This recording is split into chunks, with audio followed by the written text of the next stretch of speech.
November শেষের দিকে ডিসেম্বরের শুরু, কিন্তু ঠান্ডার কোনো লেশ মাত্র নেই।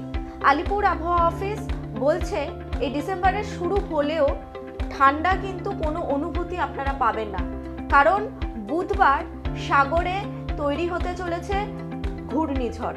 হ্যাঁ, আপনারা ঠিকই শুনেছেন, এই বুধবার অর্থাৎ আগামী সপ্তাহের বুধবার সাগরে ঘূর্ণিঝড় তৈরি হচ্ছে।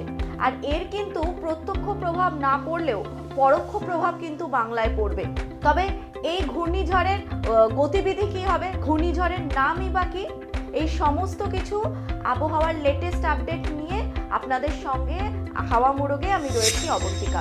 এই মুহূর্তে আন্দামান সাগরে একটি নিম্নচাপ রয়েছে।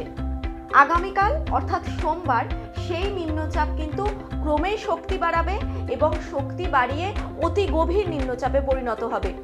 আর তারপর বুধবার তৈরি হবে ঘূর্ণিঝড় সেনিয়ার।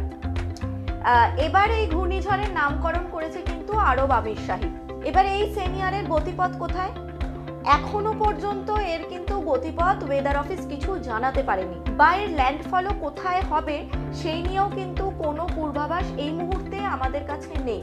তবে বুধবার যে ঘূর্ণিঝড় তৈরি হচ্ছে তা কিন্তু এক প্রকার নিশ্চিত। এবার এর ল্যান্ডফল উড়িষ্যাতেও হতে পারে, এর ল্যান্ডফল অন্ধ্র উপকূলেও হতে পারে, কিংবা এর ল্যান্ডফল বাংলাদেশ অথবা বাংলাতেও হতে পারে। তবে ওয়েদার অফিস একটা বিষয় নিশ্চিত করেছে, এর কিন্তু পরোক্ষ প্রভাব বাংলায় পড়বে। ইতিমধ্যেই আপনারা অনেকেই জানেন যে এখন হচ্ছে ধান এবং আলু চাষের মরশুম, ফলে অকাল বৃষ্টিতে ধান চাষ এবং আলু চাষের ঠিক কী পরিমাণ ক্ষতি হতে পারে তা আপনারা বুঝতেই পারছেন। এর পাশাপাশি শুধুই যে চাষবাসের বিষয় রয়েছে সেটাও নয়, কারণ ডিসেম্বর মাস পড়তে চললেও ঠান্ডা পড়বে কি পড়বে না তাও কিন্তু নির্ভর করছে এই ঘূর্ণিঝড়ের ওপর। কারণ এই ঘূর্ণিঝড়ের জেরে প্রচুর পরিমাণ জলীয় বাষ্প রাজ্যে প্রবেশ করছে, তার ফলে কিন্তু শীত পড়তে একটা বাধা পাচ্ছে। নভেম্বর শেষ হতে চললেও ডিসেম্বরের শুরুতেও কিন্তু জাঁকিয়ে শীত পড়ার কোনো সম্ভাবনা নেই বলেই আবহাওয়া অফিস বলছে। আর এখানে আন্দামানে ঘুরতে যাওয়া পর্যটকদের জন্য কিন্তু বিশেষ সতর্কতা জারি করা রয়েছে, কারণ প্রবল ঝড় বৃষ্টির জন্য সমুদ্র উত্তাল হতে পারে।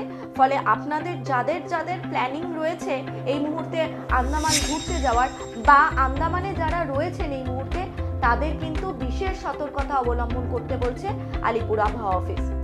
আজকের মতো ওয়েদারের সমস্ত আপডেট এইটুকুই। বিস্তারিত আরও জানার জন্য আপনারা চোখ রাখুন TV9 বাংলা ডিজিটালে।